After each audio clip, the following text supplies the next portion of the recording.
afternoon, everyone. Welcome to the Girl Get Up podcast. I am your host, the Aquarian Chancellor, and this is the podcast where I share my stories. I invite my guests on and they share their stories, all in hopes that it inspires you, the listening audience, to go out and discover your infinite possibilities. Okay, so I am going to open up the floor for my guest. His name is Chris Mohead. Chris, please share with the audience who you are and what you do. What's up, everybody? My name is Chris Mohead, and I do a lot of things actually. But first and foremost, I'm a hip hop artist. Um, and then secondly, I'm a business owner. I own my own company. It's called Hylo Art, Hyloart. And what we do is we host a interview show slash open mic where we interview local artists, and then we let them perform on our stage, and then after that we do open mic so anybody else can get up there and perform too. And then thirdly, the third thing I do is filmmaker. I write, direct. I have a handful of films, but right now I have a film that I acted in. I starred in from a local film studio called Dust House. And the name of the film is Vivid, and it's available on Amazon Prime. VIVID, and it's available on Amazon Prime. So, Oh, cool. I'm going to hip go hop watch. artist, actor, business owner. You said Vivid. I'm going to go watch that tonight. Yeah, for sure. Vivid. It's an hour long. VIVID. Yep. Okay. All Mm-hmm. right. Well, cool. All right. So let's talk about how you got into film. Like when you was a youth, I know everybody has this idea of who they want to be or how they envision their lives as an adult. Did you foresee yourself as an artist? I think I always wanted to, but it was it felt out of the realm of possibility for me.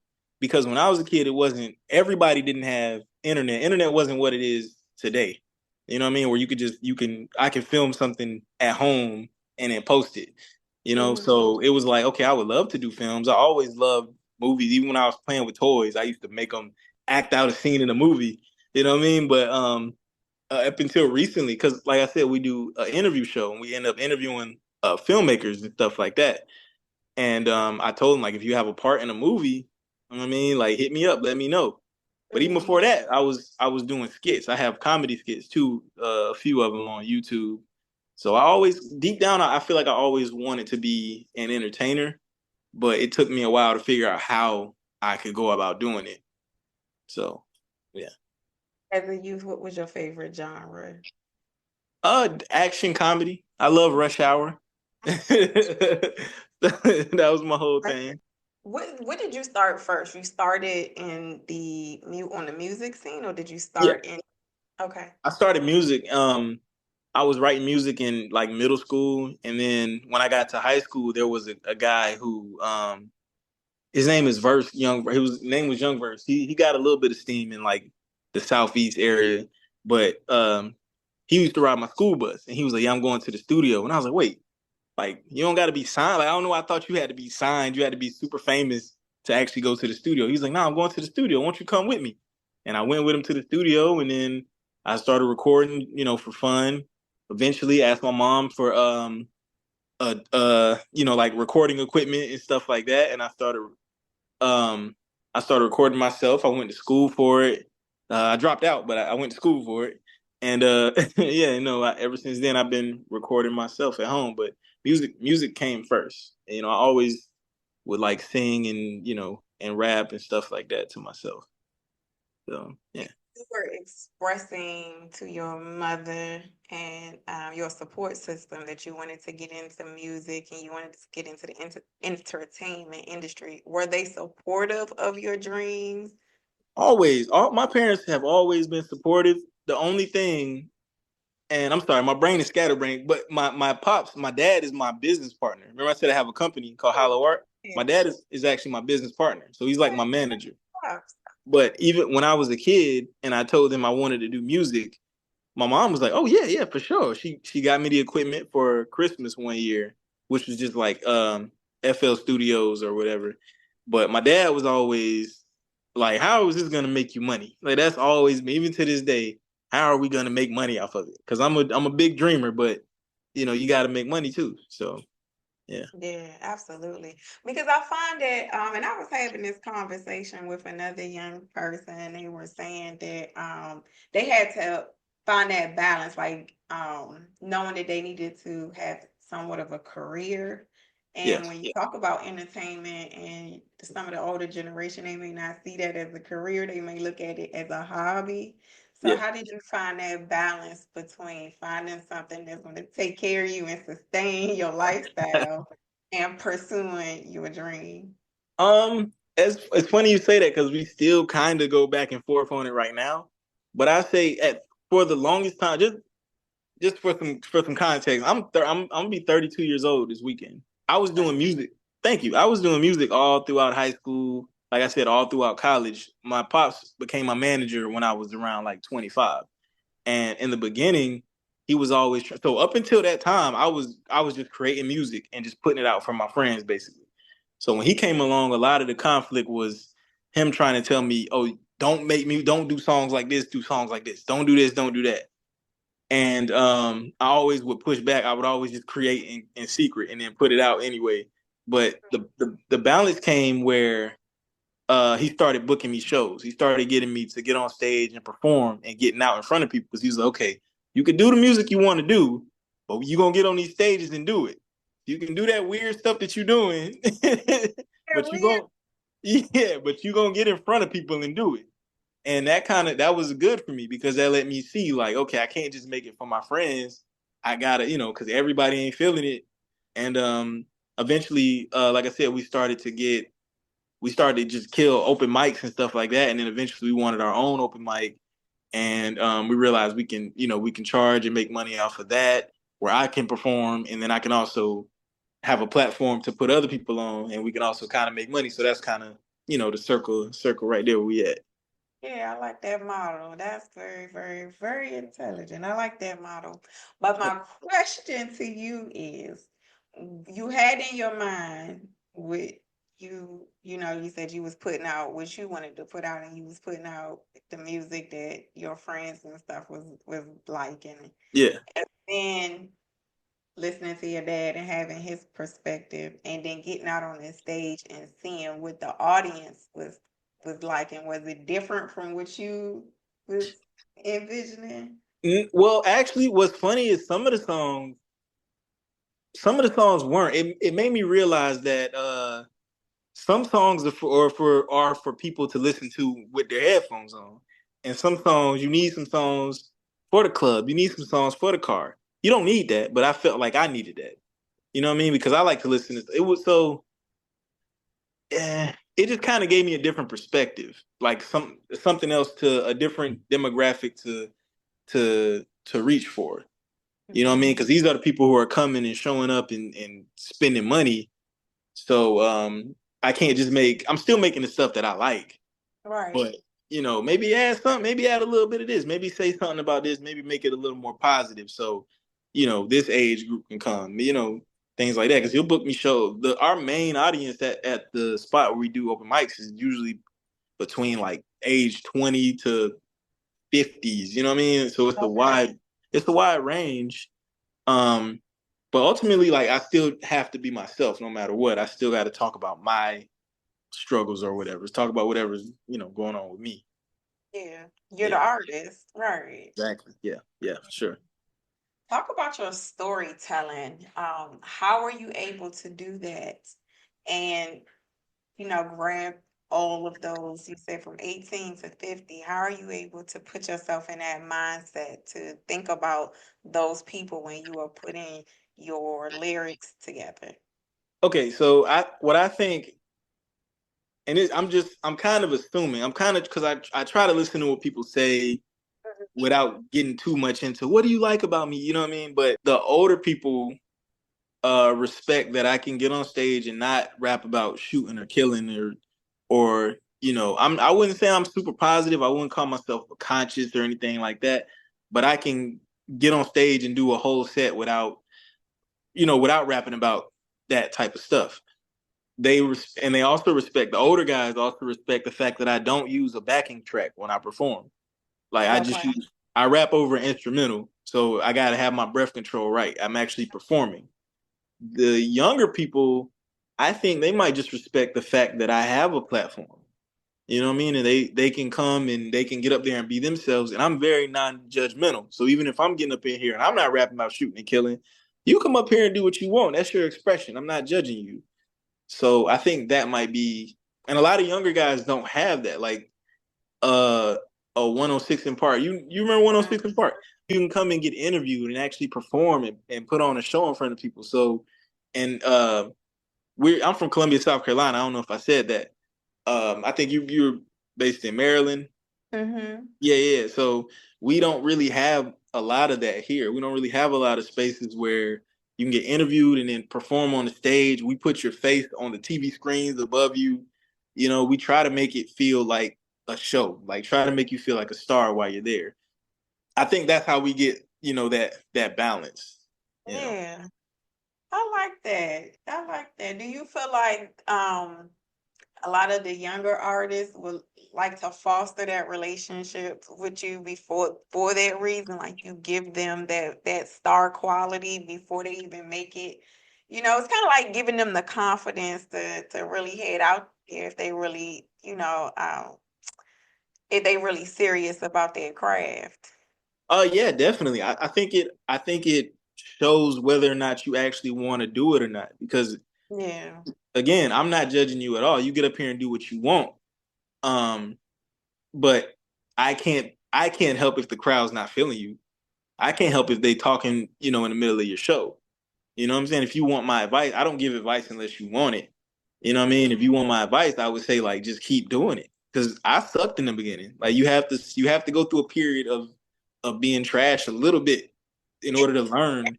You know what I mean? In order to learn yourself, you got to fail. It's necessary. So a lot of times they never come back. A lot of people they perform and they don't come back. A lot of times we have a lot of regulars. We have a lot of people that come every single week and get up there on that stage, whether it's empty or whether it's packed. And I respect that more than anything, because it's not always going to be packed. It's not always going to be empty. You just have to be ready, every time. But mostly it's mostly just a community. It feels like family. It feels Mhm. like home, especially after we do it every Thursday. So it's kind of like at the end of the week. And it's just like, you've been working all week and you can just come and you have a place to be yourself and express yourself. That's what I really want it to be. So So describe the format of the show. So if let's say a young artist, he's or she's signing up to be a I'm thinking in my mind, I'm thinking like what's that show? Like American Idol. I'm thinking something like that, right? yeah. It, Format of the show. Like are there judges there? Do you all give them the talk about it? okay, so it's hard to pin down because we try to mix it up every now and then, but the basis of the show is we book people that we want to interview. And I'll give you a time frame around like from 7 to 8. Typically Okay. is when we got the cameras and the lights set up and we interview whoever we booked. Once we're done interviewing them, then we let them perform. You know what I Okay. mean? After they perform, then I perform and my crew performs because the whole crew they do music too. After that, usually around 8:30, excuse me, 9 o'clock, we open up the floor for open mic. Every so often we might do like a birthday show or something where we won't do any interviews. It's whoever's birthday it is, we'll let them do a takeover. You can pick all the artists, all your favorite local artists or whatever, and let them come and we'll let you do a takeover and you just have the whole show. Or we'll do like a Halloween show or a New Year's show or Fourth of July show. We try to switch it up, but yeah. So if anybody's watching and they're in Columbia, South Carolina, and they want to be interviewed, then follow us on Instagram as HyloArt HYLOART and send a DM, and we'll try to schedule you in. I think we're booked for the year, but 2025 we're gonna keep it up, keep on with it. Okay, well, we're gonna make sure we have all that in the show notes. Do Oh, yeah. you all take people from out of the area? Like anybody can come? Anybody can come. It's open. Anybody can come as long as you're not coming and starting no trouble. As long as yeah, like everybody's welcome. we do charge a small fee to get in because we got to pay the DJ and things like that. But we charge to get in, and hey, anybody can come, anybody can show up, but the performances are usually scheduled out ahead of time. Okay, cool. So they could go over to your website or your DM, and Yeah, there's a sign up sheet or we not registration. we not even that advanced. Like Okay. send us a DM and say you want to do it.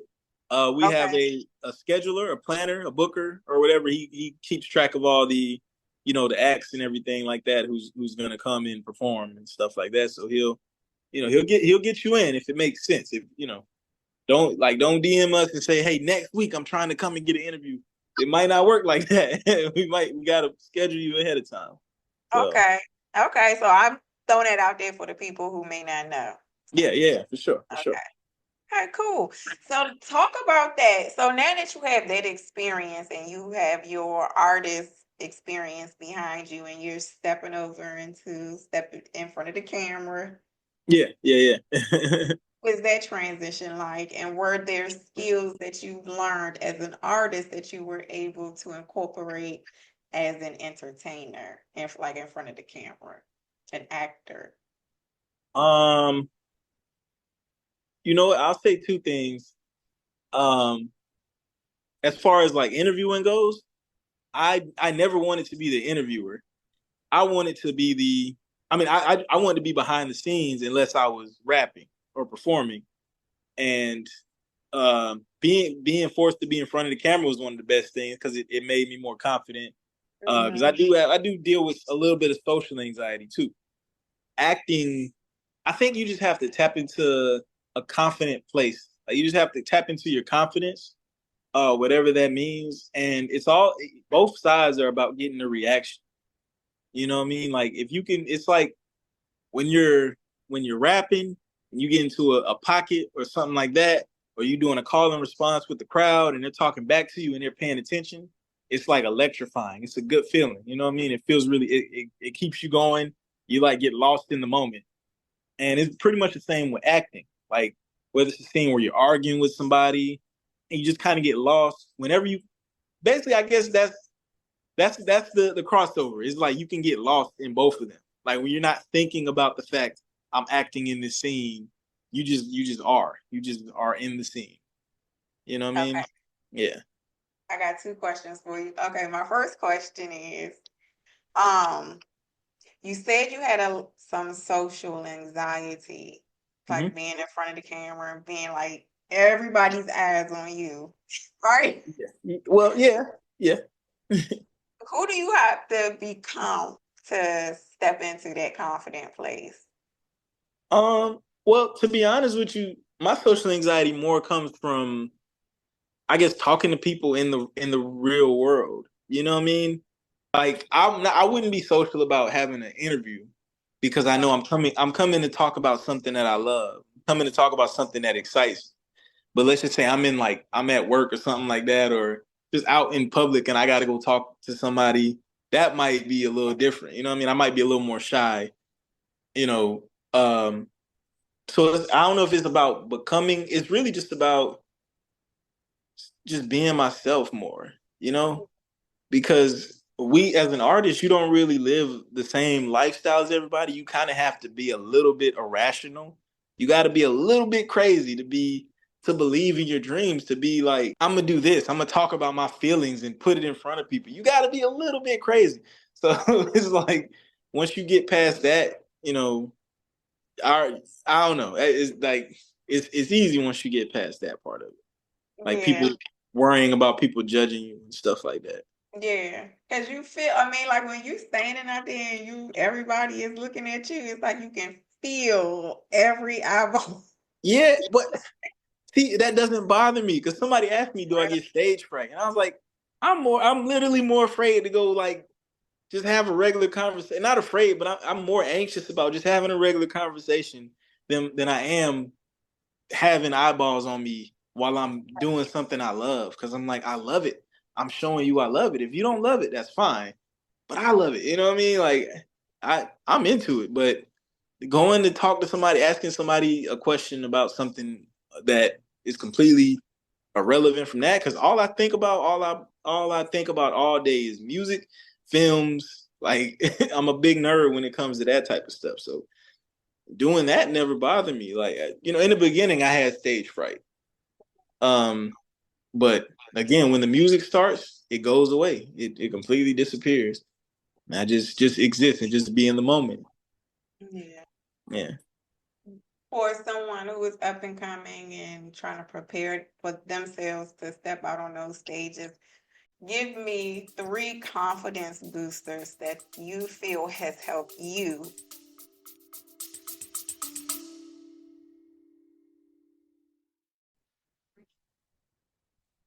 Are you ready to take control of your personal and professional journey?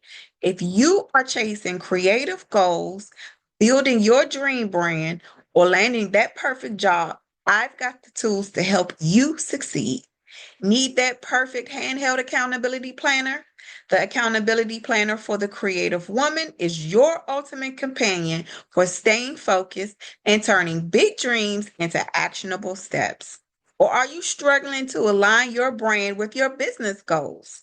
Well, the How to Conduct a Brand Analysis Guide breaks it all down, giving you step by step strategies to refine your brand and grow your audience. Or, last but not least, for those climbing the corporate ladder, the Resume Toolkit gives you everything you need to craft a standout resume and land your next big role. From day one, I've always let you know that you are the star. So shop with me and take your first steps toward your brightest future. Start your journey to success today. Now, back to the episode.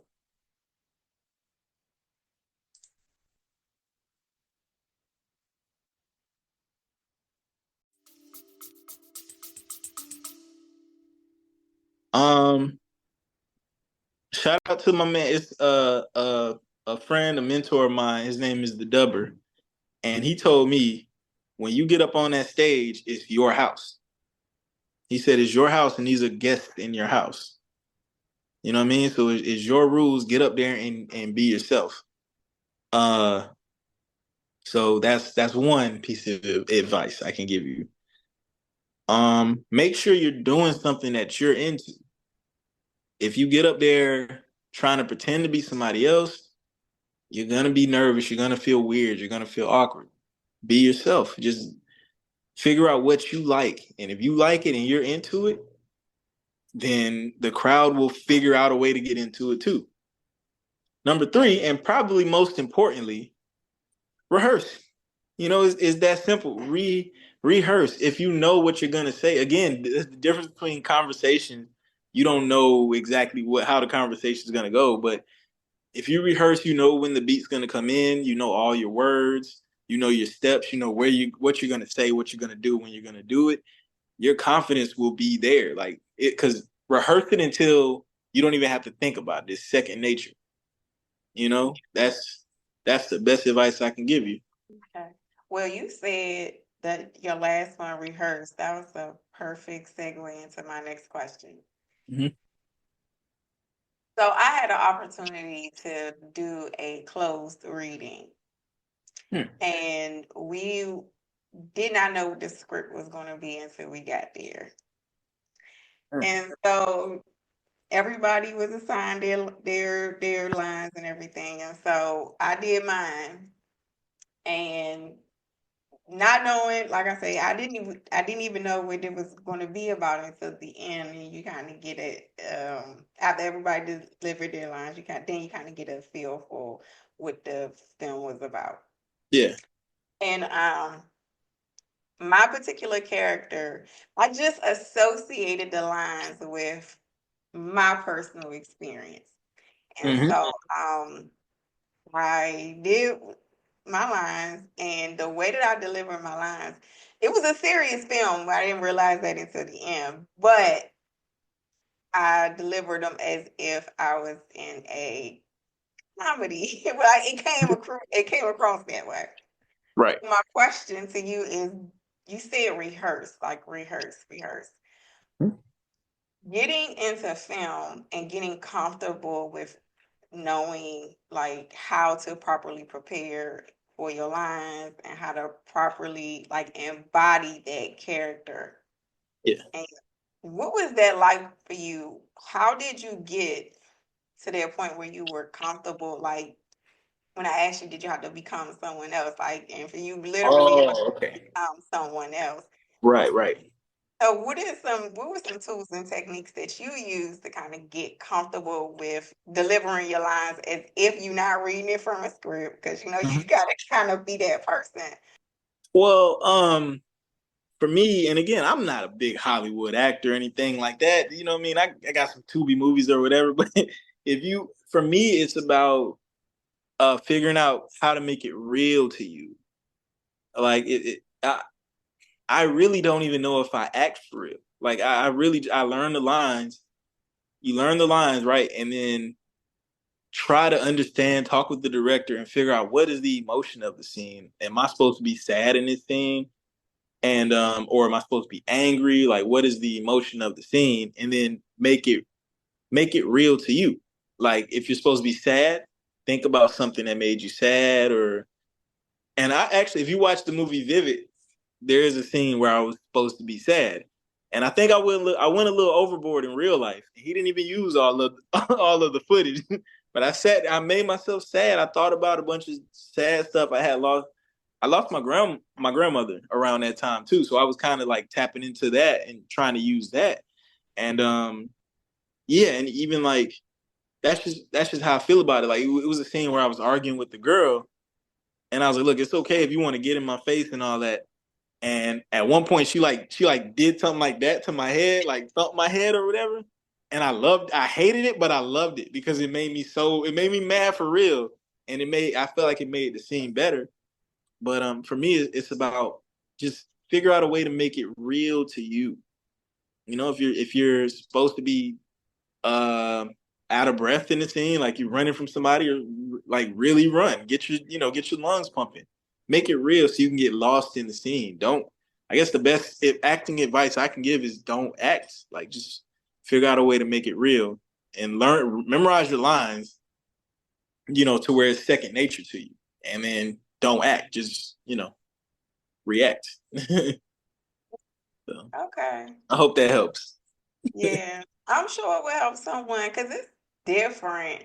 Because first of all, you're like, oh my God, and you have to really tune in and pay attention to what's going on around you to kind of know when you're supposed to, you know what I mean? Like, Yeah. And it's the weird thing where you gotta be confident, but you also gotta lose your ego. hmm You have to step outside of yourself.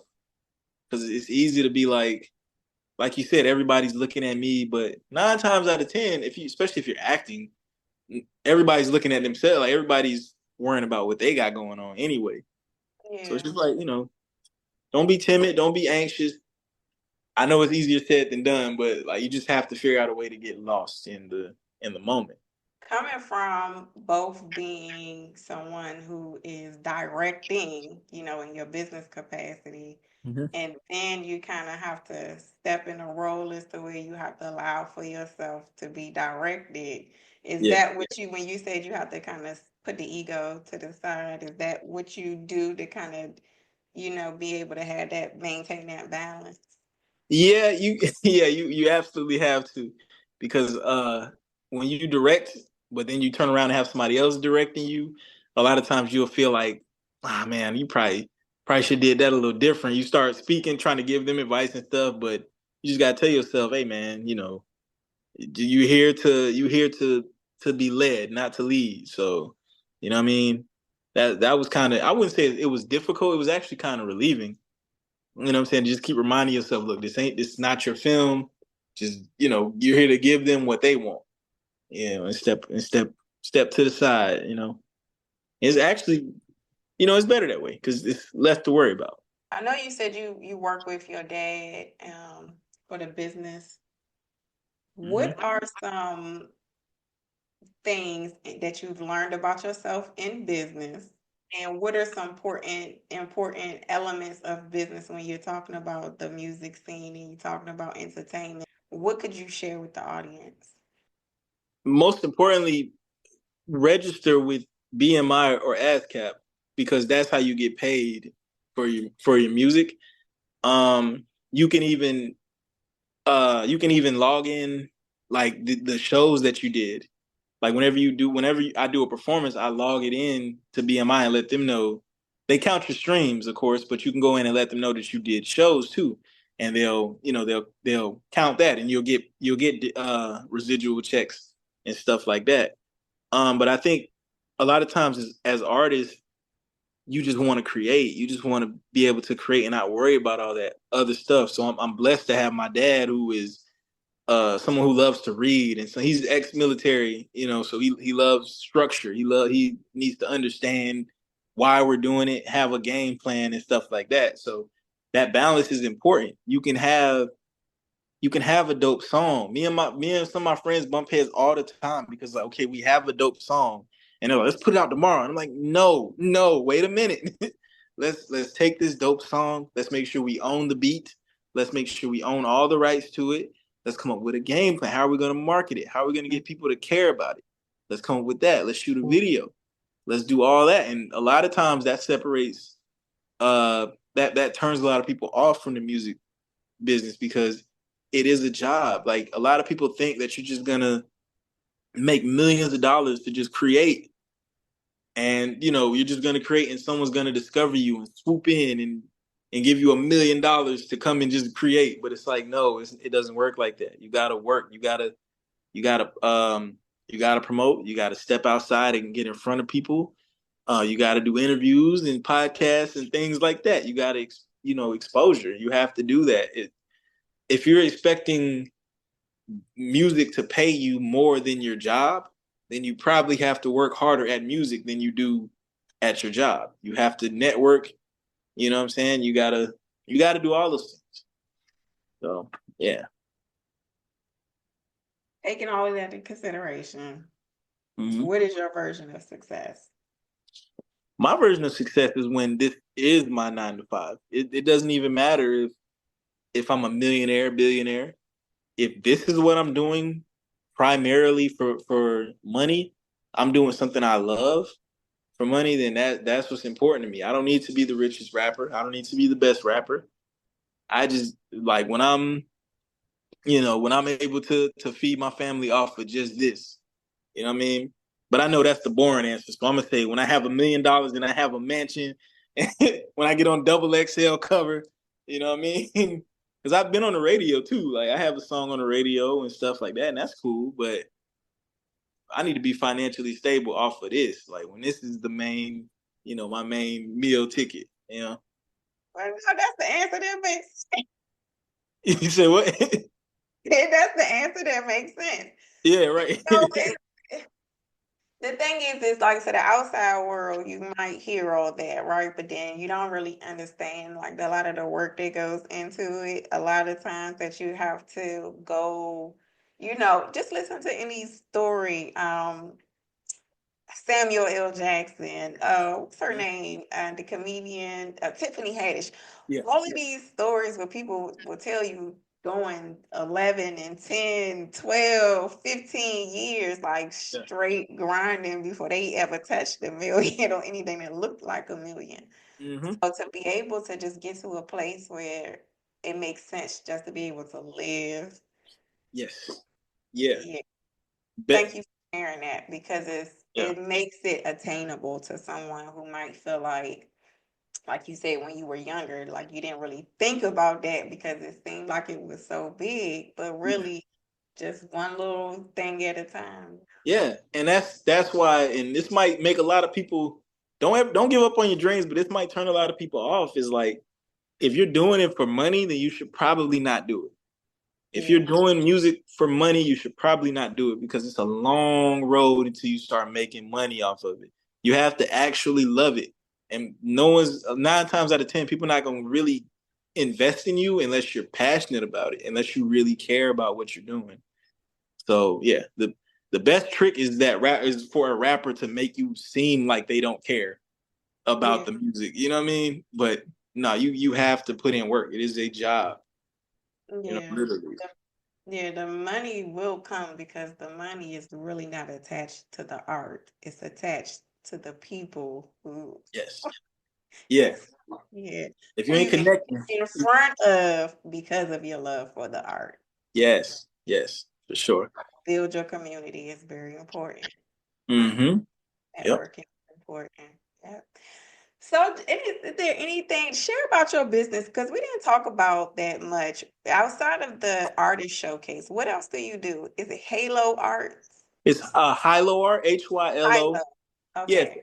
Well, then that basically means like highs and lows. Like when Okay. uh a lot of times the best art comes from your low points. So making high art out of it's Hylo. So making high art Right. from a low point. Okay. Um, basically the whole thing started because me and my friends were doing comedy skits. We wanted to do comedy skits. I rapped, but I also wanted to do that and things like that. And I asked my dad to help me understand some of the long. It was like long paragraphs. Me trying to get my LLC to own the name Hilo Art, and he did all the research and explained it to me and stuff like that. And eventually, one thing led to another. He was like, "What if I just be your manager?" And that's how that happened. And a lot of the people who were on the team dropped off, and we had some more people. Then they dropped off, and we had some more people. But basically, that's just the label, Hilo Art. That's everything that I put out, whether it's a short film, a comedy skit, or whatever, is produced by Hilo Art, which is just me and my dad. Ultimately, I would love for it to be a production company, just a record label slash production company. Okay. So we would produce films, put our money, put our efforts behind films and artists, things like that. So, what type of films you think speaks best to represent your brand? Okay, so for me, I have two. I only have two short films. I have a short film called The Cloudy Day Adventure of Robby Raindrop, and I have a short film called Good Grief and the Quest for Peace.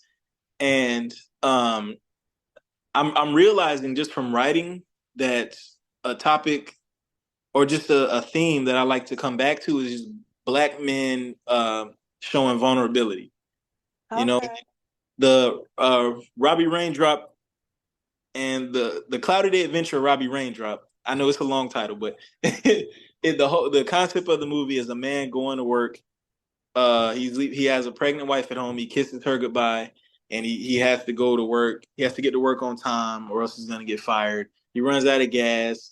He gets harassed by drug dealers and police and stuff like that.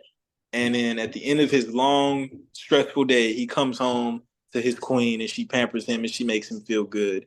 And I was trying to show the benefit of that of having something at home to ground yourself.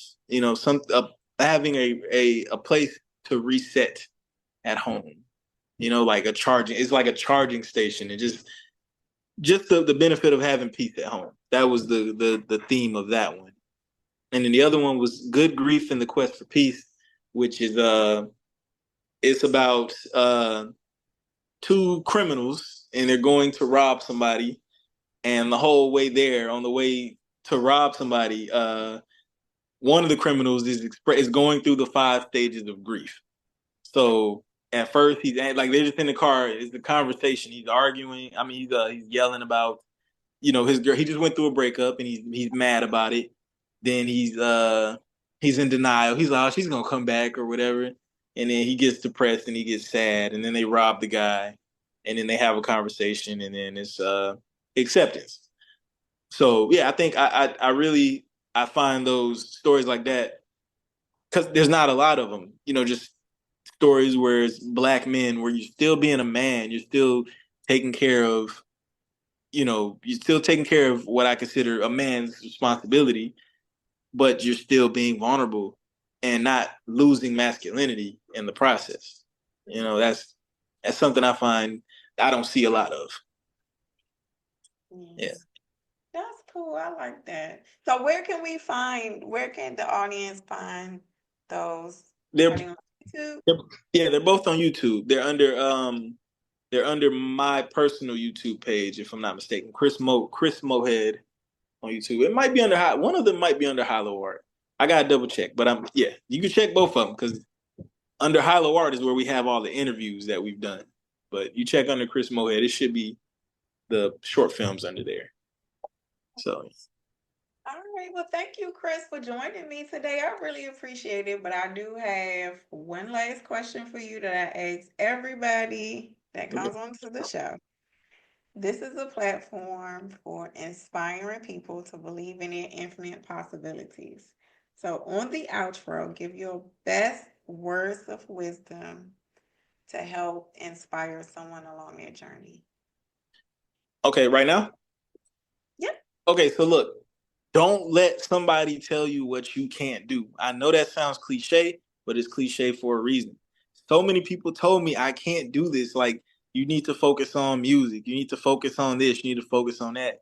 Do everything that only you know what you can do. So just tap into that and work hard and stop playing with the gifts that God gave you. God gave you them gifts for a reason. So stop playing with it. Like, take it serious. If you want to earn money, if you want to be successful in music or acting or whatever it is, whatever your thing is, dig deep and work hard at it and outwork yourself yesterday. Work hard. That's what it takes. I hope that inspires somebody. Well, I know I'm going to do my best. I don't know about nobody else. So thank you for sharing that. Yeah, for sure. For sure. You got to. Yeah, absolutely. It's hard. Life is hard enough, so you might as well do what you love, right?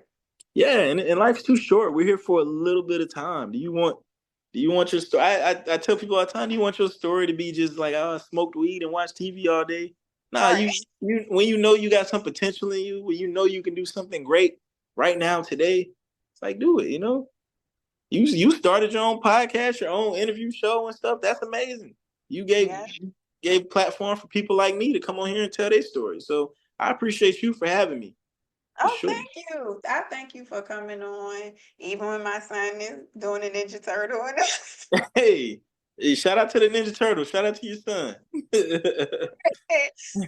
if you just, I love talking to people. I love, and even giving people the platform to come on and give to them what very little people gave to me. So it's like, Right. okay, so I saw, on my journey, I saw different things. And I'm like, okay, well, there's a lot of people with a story. There's a lot of people with a product or a service, and they don't have the platform to talk about it, or they're scared, or they don't have the confidence, or they don't think that what they have to say is important. And none of Yeah. that is true. So, We appreciate you, man. We appreciate all, like, as me speaking for all artists, we appreciate an opportunity to share our stories and talk about our dreams and things like that. It's very essential. That we can't do it. We can't make it without you. yeah. For sure. With that, Yeah. you hang on. I'm going to send you off the right way, but everyone else, we will see you next episode. Take care, everyone.